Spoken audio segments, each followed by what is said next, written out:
France के ट्रेले नामक वैज्ञानिक ने जब हवन पर रिसर्च की तो उन्हें पता चला कि हवन में प्रयोग होने वाली आम की लकड़ी जब जलती है तो फॉर्मिक एल्डिहाइड नामक गैस उत्पन्न होती है, जो कि खतरनाक बैक्टीरिया और जीवाणुओं को मारती है तथा वातावरण को शुद्ध करती है।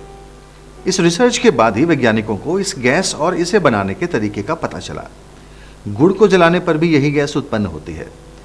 टॉटिक नामक वैज्ञानिक ने हवन पर की गई अपनी रिसर्च में ये पाया कि यदि आधे घंटे हवन में बैठा जाए अथवा हवन के धुएं से शरीर का संपर्क हो तो टाइफाइड जैसे खतरनाक रोग फैलाने वाले जीवाणु भी मर जाते हैं और शरीर शुद्ध हो जाता है।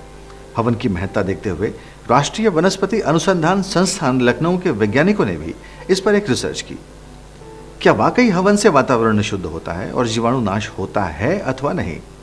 उन्होंने ग्रंथों में वर्णित हवन सामग्री जुटाई और जलाने पर पाया कि ये विषाणु नाश करती है। फिर उन्होंने विभिन्न प्रकार के धुएं पर भी काम किया और देखा कि सिर्फ आम की लकड़ी 1 किलो जलाने से हवा में मौजूद विषाणु बहुत कम नहीं हुए, पर जैसे ही उसके ऊपर आधा किलो हवन सामग्री डालकर जलाई गई तो 1 घंटे के भीतर ही कक्ष में मौजूद बैक्टीरिया का स्तर 94% कम हो गया। यही नहीं, उन्होंने आगे भी कक्ष की हवा में मौजूद जीवाणुओं का परीक्षण किया और पाया कि कक्ष के दरवाजे खोले जाने और सारा धुआं बाहर निकल जाने के 24 घंटे बाद भी जीवाणुओं का स्तर सामान्य से 96% कम था।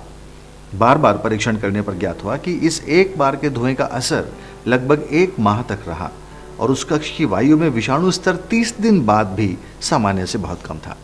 यह रिपोर्ट एथनोफार्माकोलॉजी के शोध पत्र रिसर्च जर्नल ऑफ एथनोफार्माकोलॉजी में भी दिसंबर 2007 में छप चुकी है। रिपोर्ट में लिखा गया है कि हवन के द्वारा न सिर्फ मनुष्य को नुकसान पहुंचाने वाले बैक्टीरिया का भी नाश होता है, बल्कि वनस्पतियों एवं फसलों को नुकसान पहुंचाने वाले बैक्टीरिया का भी नाश होता है, जिससे फसलों में रासायनिक खाद का प्रयोग कम हो सकता है। ऐसे ही काम की जानकारियां आप तक पहुंचती रहें, इसके लिए आपको देवभूमि न्यूज